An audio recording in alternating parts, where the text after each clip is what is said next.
Tonight, the air was thick with the scent of alien spirits, a potent mix brewed from the most volatile flora across the galaxy, served only to those who had earned the right to share their war stories. The warriors, draped in battle-worn armor, adorned with medals carved from shattered enemy hulls, reveled in tales of conquest. They spoke of nightmarish foes, colossal war beasts that consumed moons, armies of insectoid killers that moved like sentient storms, bioengineered nightmares that liquefied entire battle fleets. The council chamber pulsed with the voices of the greatest fighters in the galaxy, each one attempting to outdo the last in recounting the most terrifying opponent they had ever faced. A massive Zelvaxian general, his scaled hide still bearing the scars of a plasma storm, slammed a heavy fist on the table and let out a guttural laugh. I tell you, nothing compares to the Hydron Leviathans of Zarkin 5. They do not fall. You sever their limbs, and they regenerate before your eyes. You burn them, and they evolve to drink fire. A single battle with them lasted 12 galactic cycles. He bared his sharpened fangs, and I still carry the venom in my veins. The warriors roared in approval, slamming their goblets against the metallic table. Another warrior, a cybernetically enhanced Thalaxian, adjusted his neural implants, his expression grim. Bah, Leviathans? You amuse me, Gorlax.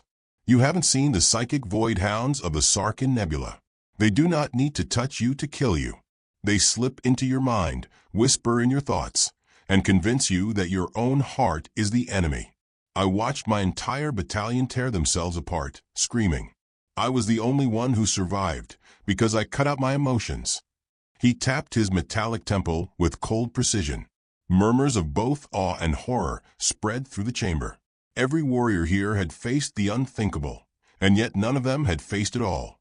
There was always another nightmare waiting in the blackness of space. Another legend yet to be told. Then, the room fell into an unnatural hush as a lone figure rose from the shadows. Norgeth had not spoken all night. He had been watching, listening, absorbing. His deep-set eyes, black as the void between stars, bore the weight of something unspeakable. He was taller than most of the beings in the chamber, his exoskeletal armor scorched and battered from countless battles. Yet it wasn't his appearance that commanded attention, it was his silence. Warriors like Norgeth did not remain silent without reason. He placed his goblet down with deliberate care, the sound a mere whisper against the heavy silence. Then he exhaled, as if what he was about to say carried a weight greater than any of them could comprehend. You speak of monstrosities, he began, his voice measured, deliberate. Beasts of war, entities that defy the laws of reality, horrors that break the mind and body. And yet, you all still stand. You have conquered. You have survived. He leaned forward slightly, his expression unreadable. But I tell you this, I have faced something that did not just threaten my life, but my very soul.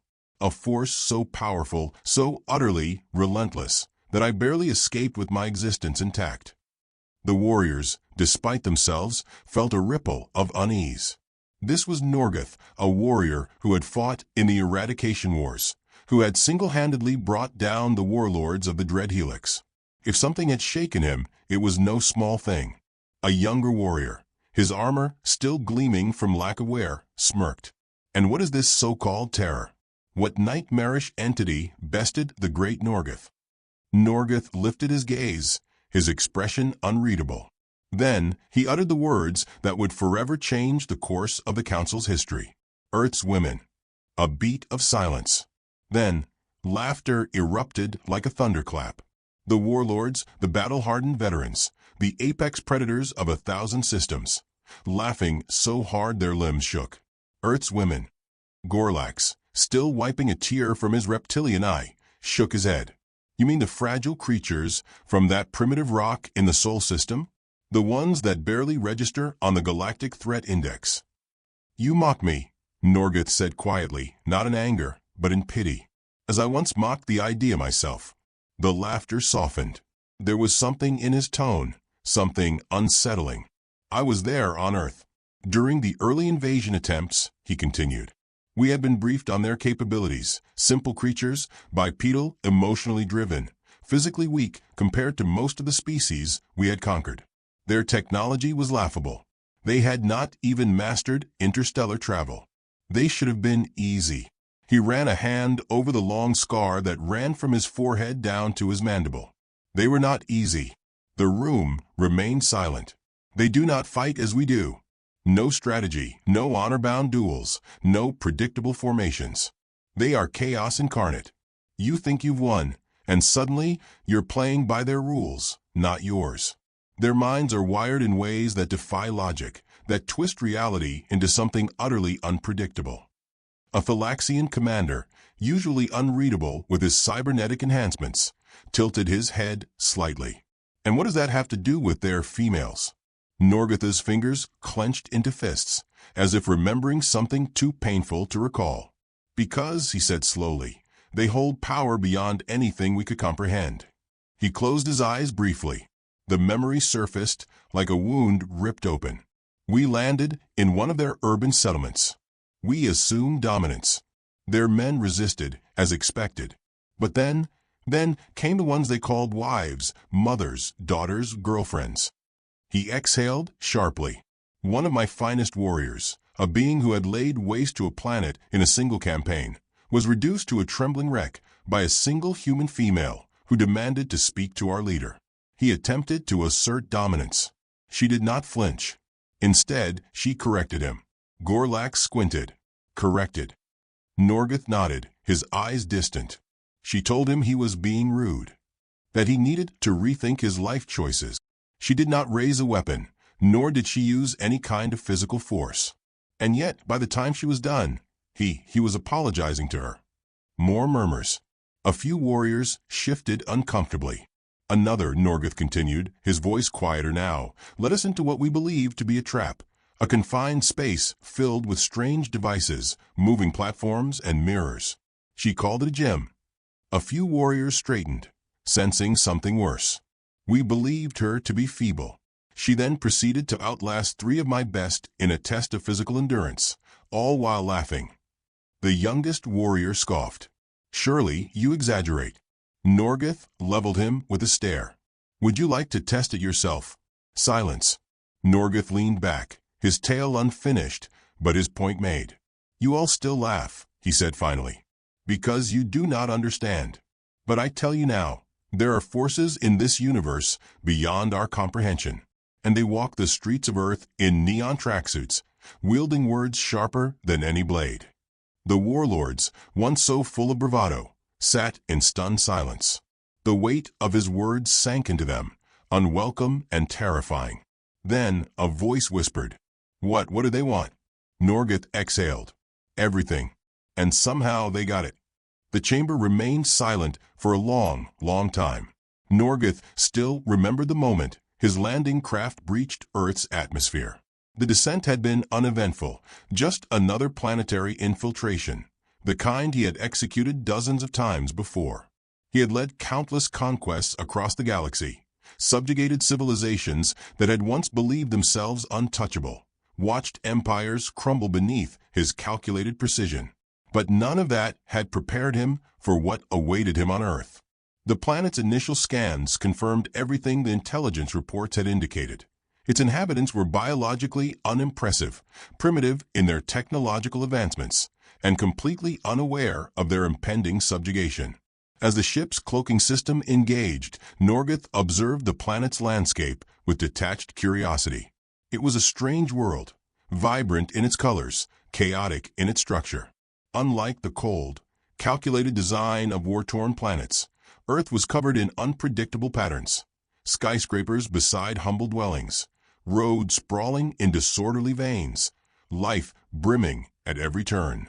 His squadron of elite soldiers, beings bred for war, honed through brutal campaigns, stood ready at the drop bay, awaiting his orders. They were hardened veterans, their exoskeletal armor adorned with scars from past victories. None of them harbored any doubts. Earth would fall like all the rest.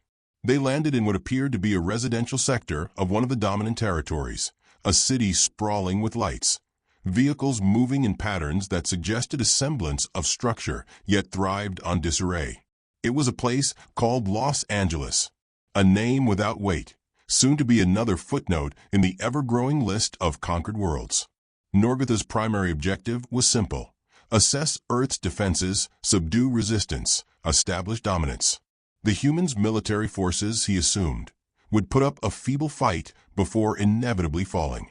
But before dealing with their warriors, he had chosen to conduct an experiment, an infiltration of a smaller human domicile, a test to gauge their response. His forces advanced on the first structure they encountered, a quaint, two-story dwelling, its exterior illuminated by a flickering porch light. A vehicle sat motionless in front of it, and from inside there were signs of movement. Norgath signaled for silence. His troops surrounded the structure, their weapons primed. He gave the command. The breach was instantaneous. The front door shattered inward, the squad moving in with practiced efficiency. The air inside was warm, filled with an unfamiliar yet strangely inviting scent, a combination of baked goods and something artificial, something manufactured.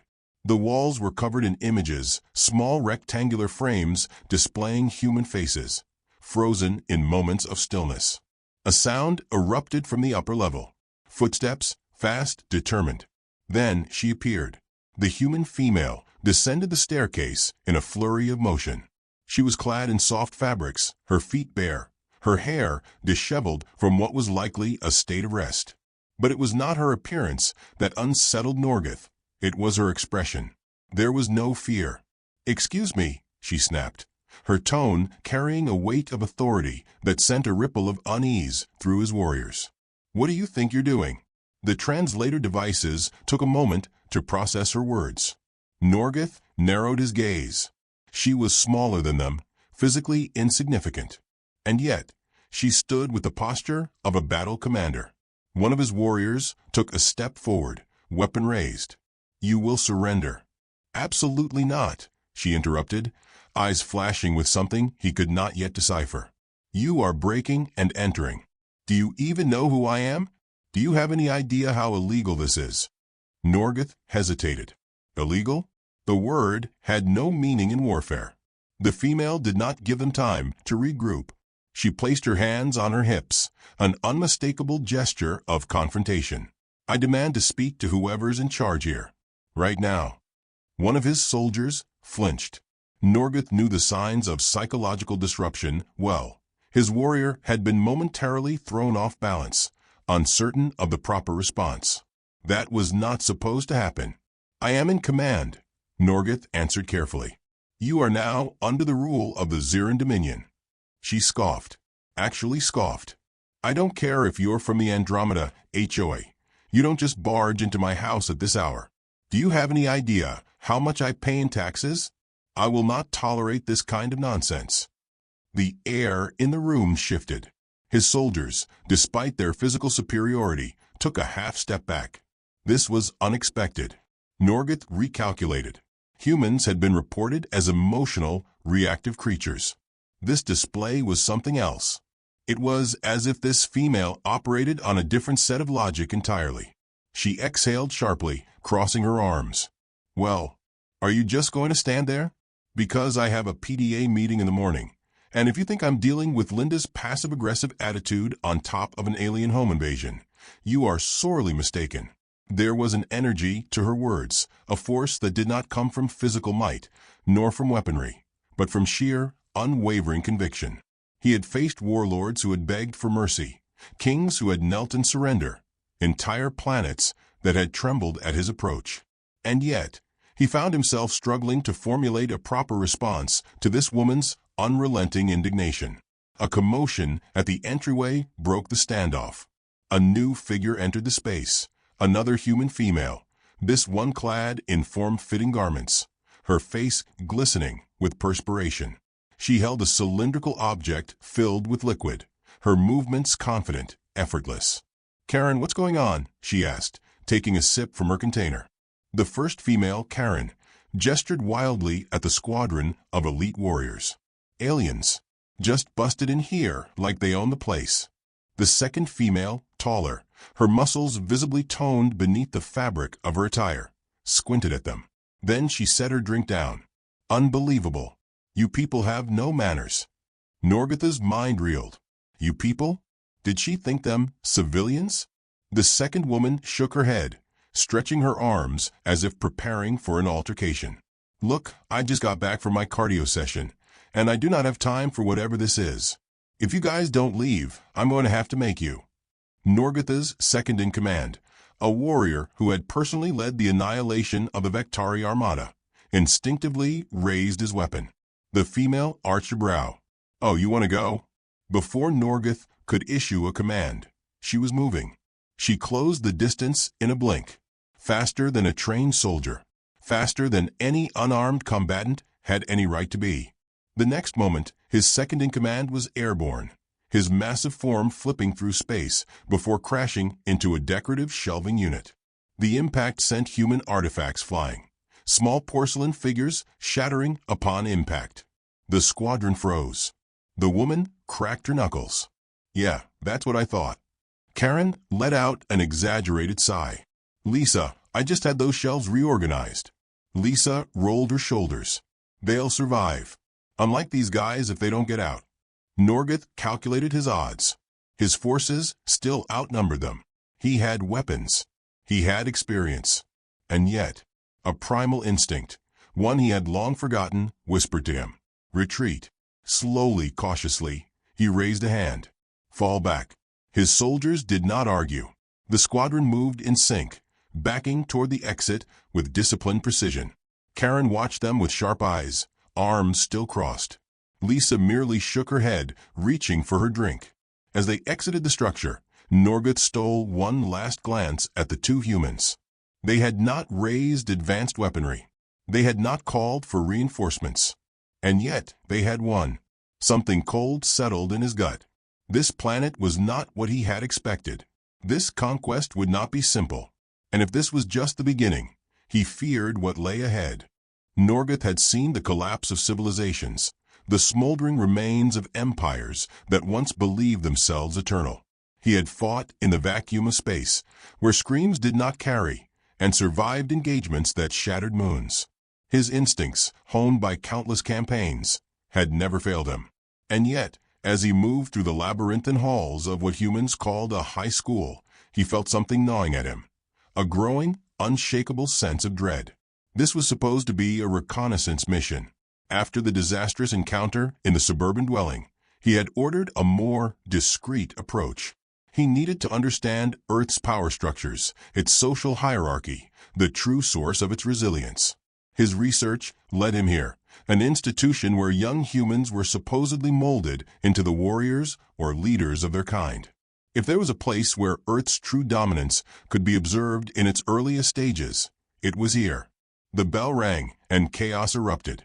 Hundreds of human adolescents spilled into the corridors, their movements erratic and unpredictable. They grouped in shifting clusters, their language rapid-fire, their interactions an enigma. The atmosphere was thick with an unseen energy, a tension that went beyond physical conflict.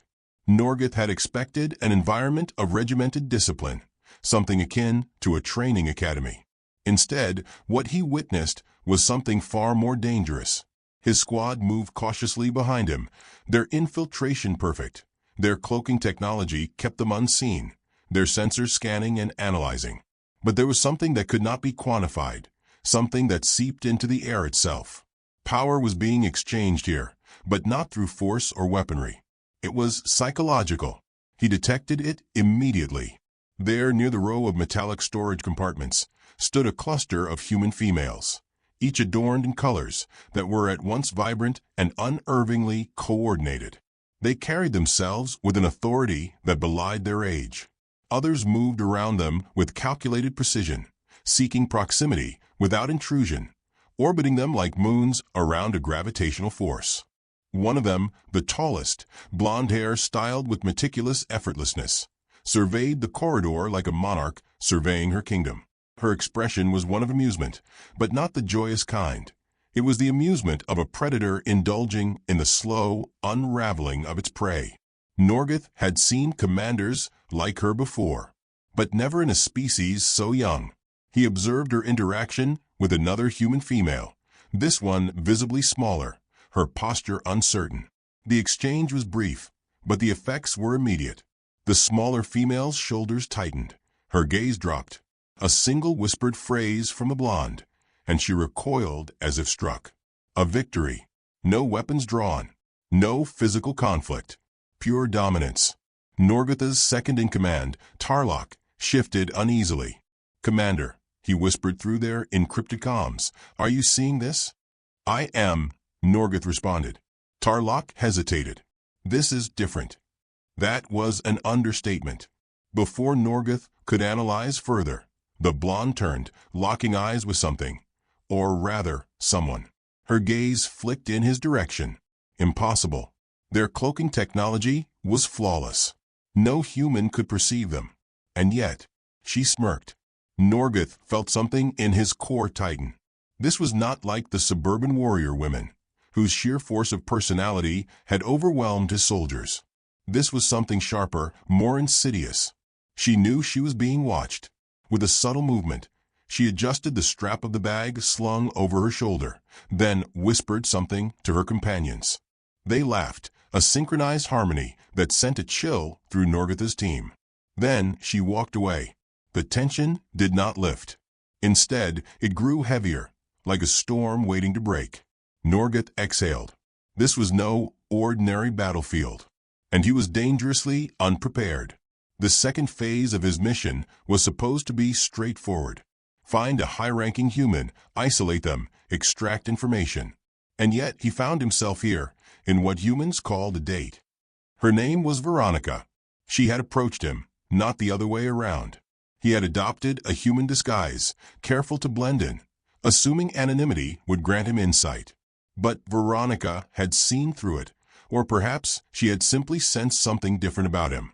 From the moment she had spoken to him, Norgath had felt his strategic control slipping. Her voice was smooth, almost musical, every syllable calculated to lull its listener into comfort. She had smiled, a slow, deliberate curve of her lips that sent a spike of something unfamiliar through him. By the time he realized what was happening, he was sitting across from her in a dimly lit restaurant, the air thick with a scent he could not place. Candlelight flickered between them, a human ritual. He had studied this before, but had never expected to be caught in it. She rested her chin on her hand, staring at him with an intensity that made even his hardened warriors shift uncomfortably in their concealed observation post. "So," she said, her voice carrying a dangerous amusement, "where exactly are you from?" Norgath calculated his response carefully. "Far from here." She arched a perfectly sculpted brow. "Mysterious. I like that." A warning flared in his mind. She was doing something. Not interrogation. Not forceful extraction. Something worse. She was pulling him in. He had survived psychological warfare. Had resisted mind-breaking tortures. But this was something else. "So tell me," she continued, swirling the dark liquid in her glass, "what exactly do you want out of life?" The question was deceptively simple. And yet, he found himself struggling to answer. Veronica leaned in, her presence pressing against him without ever making contact. "You seem like someone who's always in control," she mused. "But I wonder." Her lips curled into that smile again. "What happens when you let go?" Norgath felt his breath hitch, a physiological response he had not anticipated. His hands, steady in battle, clenched beneath the table. A trap. And he had walked right into it.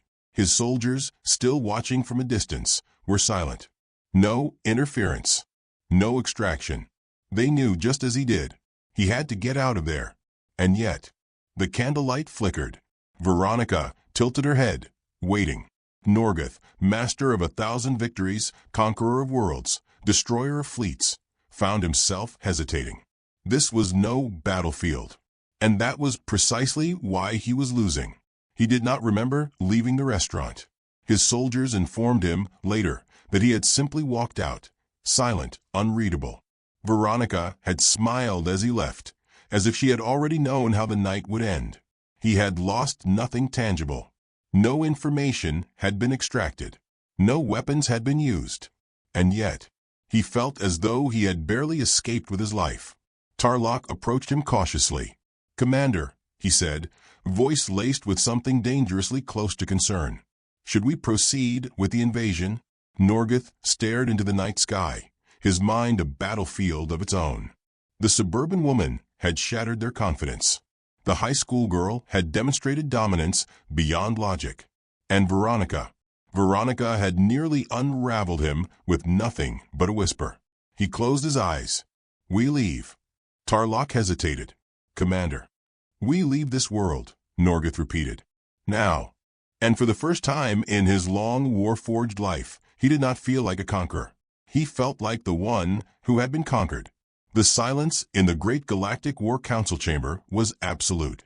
The gathered warlords, conquerors, and battle-hardened generals, who had once laughed at the idea of Earth's women as a true threat, now sat motionless, their expressions frozen in something bordering on disbelief. Norgith remained seated at the head of the table, his gaze distant, as if the weight of his own words still hung over him like a curse. His recounting had been slow, deliberate, not a single detail spared. He had told them everything. About the woman in the suburban dwelling who had turned his invasion into a bureaucratic nightmare with nothing but sheer indignation. About the high school girl who wielded social influence like a weapon sharper than any plasma blade. And about Veronica, who had nearly unraveled the core of his very existence with nothing but a whisper and a well-placed smile. Even now, recalling her name sent a phantom shiver down his spine. For the first time in his long and storied career, he had walked away from a battle not because he was outgunned, not because his fleet was compromised, but because his mind, his very essence, had been shaken in ways he could not begin to understand. Gorlax, the scaled general who had once boasted of wrestling leviathans, broke the silence first. His voice, usually a deep rumble of certainty, was strained. And the men of Earth? What of them? Surely they would have proven to be the true warriors. Norgith exhaled, shaking his head. The men. He almost laughed, but there was no humor left in him. They were merely survivors, navigating the battlefield laid before them. The true warlords of Earth do not carry swords. They do not need to. He leaned forward, the dim light casting deep shadows across his face. Because the moment you believe you have control, that you hold the upper hand, they take it from you, without ever drawing blood.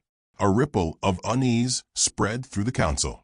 Tarlok, his most trusted second-in-command, who had stood by his side during the entire mission, finally spoke, his voice quieter than usual. "We barely escaped." His admission was simple, yet it carried a weight that settled like a suffocating fog. "We, the elite of the Dominion, left Earth not in victory, but in retreat." He almost choked on the word. The commander gave the order. "And he hesitated, glancing at Norgith before lowering his head. "I did not question it." Another warrior, a cybernetic-enhanced veteran whose body had been reforged after 100 battles, narrowed his glowing optics. "You mean to say you surrendered?" Norgith's gaze snapped toward him, and for the first time that night, the ancient fire in his soul burned through his exhaustion. "Do not mistake what I am telling you, Captain." His voice was low, commanding. "I have faced creatures that could crush warships between their teeth. I have fought battles that reduced entire solar systems to dust. But what I encountered on Earth was not a force to be conquered. It was a force that does not need to be conquered." He leaned in, his tone dropping into something cold, something final. "Because it already rules. And it does so without us ever realizing it." The weight of his words settled over the council like a death knell. Another general, a veteran of the Zelvaxian war campaigns, let out a nervous breath. Surely, this is an exaggeration. A few strategic miscalculations. We have conquered countless species. How can it be that a race so underdeveloped holds such power?" Norgith's fingers curled into a fist on the table. "You think it is power that is obvious, that you can see, that you can measure." His voice sharpened like a blade drawn from its sheath. "But I have walked through battlefields littered with the bones of kings who thought the same." He gestured with a slow, deliberate movement. "What I encountered was not the brute force of an enemy waiting to be toppled. It was something more insidious, a power woven so deeply into the fabric of their society that you do not recognize it until it is already too late. Gorlax swallowed hard. You mean to say they manipulated you? A single, bitter chuckle escaped Norgatha's lips. Manipulation is an act of intent, a strategy. He met their collective gazes, and for the first time in his long, war-ravaged existence, he spoke of something that truly terrified him. No, what they do is natural. It is not deception. It is not trickery. It is who they are. He clenched his jaw, the memory of Veronica's knowing smirk still burning behind his eyes. You do not realize you are losing the battle until you have already lost. Tarlok, who had remained silent after his initial statement, finally looked up, his expression filled with something none of them had ever seen before. Fear. "We cannot win," he whispered. The silence that followed was suffocating. For the first time in the Council's history, the idea of conquest had been abandoned before a war had even begun. No one spoke of countermeasures. No one proposed a second invasion. No one dared suggest that Earth could still be broken beneath the weight of their forces. Because, for the first time, they had found an enemy that could not be fought in any conventional sense. A low murmur broke through the tension. It was not from the council table, but from one of the communication officers stationed at the far end of the chamber. The officer, a younger recruit not yet accustomed to the weight of the council's presence, hesitated before speaking. "We have just received word." His voice wavered slightly. "The Emperor has issued an immediate, high-priority directive." The council turned as one.